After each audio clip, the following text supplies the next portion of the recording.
Another one here from Paul, who says, it was a wonderful weekend for my wife, Vasie, and me. Our relationship is much stronger and we are committed 100% to work harder for a happier future. Oh, lovely. Thanks to Rohan and his team.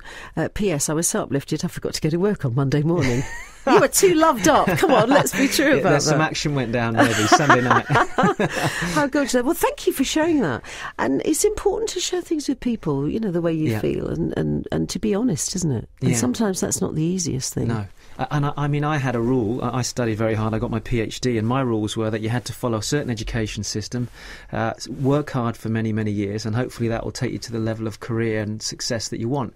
But I realised very quickly that those rules may have worked 30 years ago, but now it's a changing world. Graduates aren't getting, we heard this in the news, graduates aren't getting the results they want. And so we have to change the rules. And I believe that turning points in our life are about saying, what new rules do I want in my health, in my love life, in my relationships, in my career, in my business? Let me change direction. I mean, look at what you've done. It's amazing. You're here inspiring so many people, but you at some point in your career must have restructured your rules and said, right, I want to go on a different path, and here you are now inspiring thousands of people listening to you. I knew that, you know, for me, going into radio was something that I was persistent about. And I saw somebody that was starting up a small radio station, and I went, I can do that. Yeah. And I was so, you know, and I kept saying, but I know I can do it. Yeah. And it was going, female presenters, you know, all right, your voice is all right. Okay. And somebody gave me an opportunity. Yeah. And thank you to them. But I bet there were other people out there, rules that said, oh no, woman, can't go do this, and they'll have had a set of rues, and you broke all those rules, and you believed in you. Yeah, well, I did believe in me, and that's the most important thing, and it's having that confidence too. Yeah. Sometimes I'll have times I'm thinking, oh no, I can't do that. Fairgrounds, they spook me out because I don't like heights particularly, and I can help you with that. Can you? But it's not something it's not something I really want to do. So, or whiz around, you know, paying however much it is to be whizzed around and feel sick afterwards. Yeah. No, that's not for me. So. Whereas others do, and that's because we have different needs as well. Yeah, yeah. So coming down to needs, does our childhood propel our needs, or do we grow our needs and then grow our rules? That's a very good question, because we talked about needs earlier on, didn't we? I think it's a combination of two things. A lot of our needs are driven by experiences that we have when we're younger. For example, if you're in a relationship with your parents, we had a lot of experiences of this over these last 4 days with the people we work with, where parents are very controlling, children develop a need to be loved. In other words, they want to be loved by their parents. Are very strict, they have rules, they're physical, they're abusive, they're sexually abusive, and the child then feels wounded and this need for love that they want from their parents they don't get. So they adopt this need now moving forward, and they go into relationships with friends, with business partners, and even lovers, and they have to seek fulfillment. They almost need to feel approval from somebody else, and then they wonder why they go through life as adults as needy adults, and that comes from a set of rules and needs that we've developed because of that experience we had when we were younger.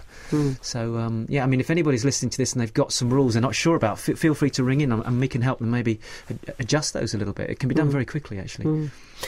When, you say you had a 3-day event. Yeah. And you've got another one coming out, haven't you? It's very transformational, very intense days. Don't expect to come and be entertained. Come to transform and to be open and honest. Yeah. For some people, that is a big deal, isn't it? That's a real big deal. Very much so. So, you know, for anybody who's thinking, I don't know whether I can do a big group thing like that. How do you get over that? What can they expect when they first get there? You know, we talked about this before we went on air, Sue, that everybody has significant emotional events, something that's happened to us in our lives that's moulded who we've become and our beliefs.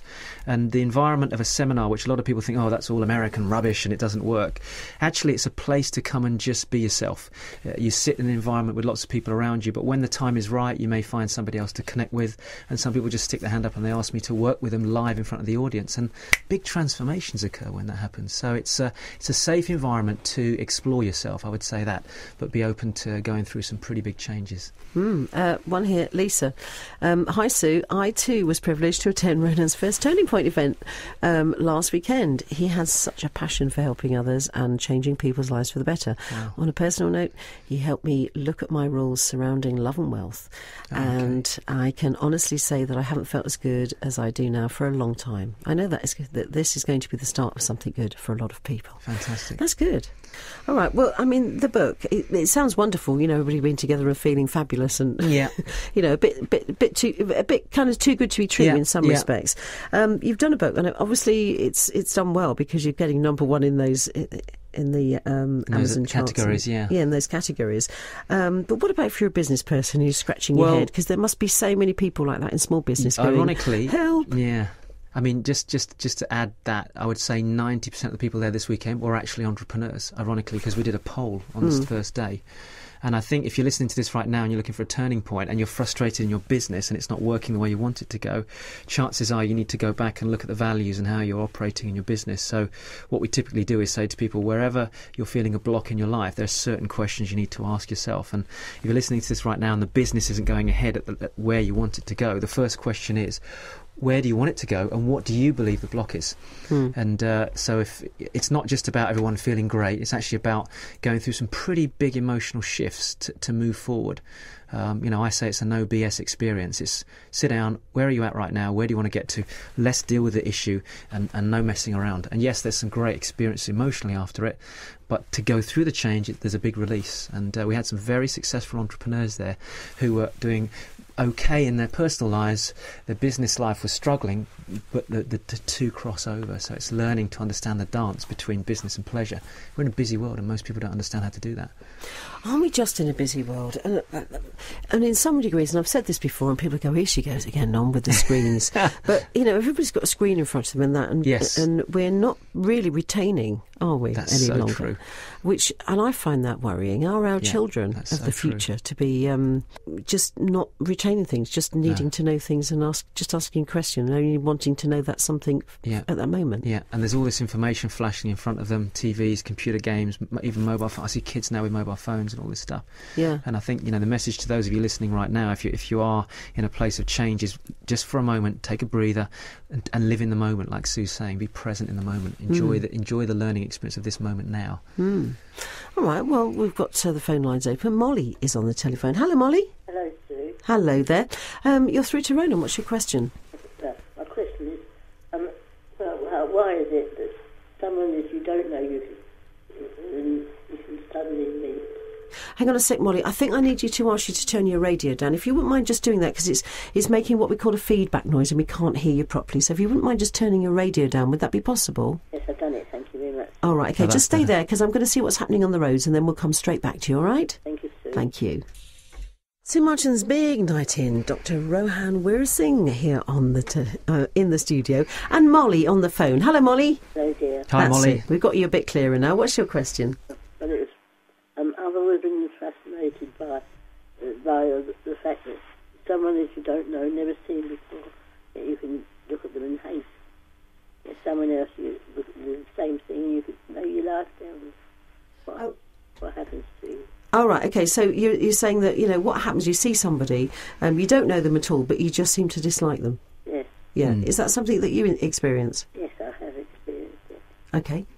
And Molly, the question is it? Have you spoken when this happens? Do you speak to them, or is it just simply you look at them? I just look at them. Okay, so I think it may be that you're one of these people that is just naturally connected at a deeper level. So you have an intuition for people. You can have we all have basic human needs and values, and you may have a very good ability to read somebody very quickly. And some of us have that gift. And if you've got that, that's a great gift to have, because it means you can be a good judge. And Sue and I talked about this earlier on this evening, following your intuition, which means I suspect that you're somebody that reads much more from your heart. A lot of people are in their heads, so they miss that intuition. So I would keep nurturing that. That's a great gift you've got there, to be able to feel that, because you're feeling rather than intellectualizing, and that's a much more powerful gift for us all to develop. That's frightening sometimes. Yeah. Does that make you happy, Molly? It does make me happy. Very good. Okay. Stay tuned into that. Lovely programme, Sue. Oh, bless you, darling. Thank you. That's nice.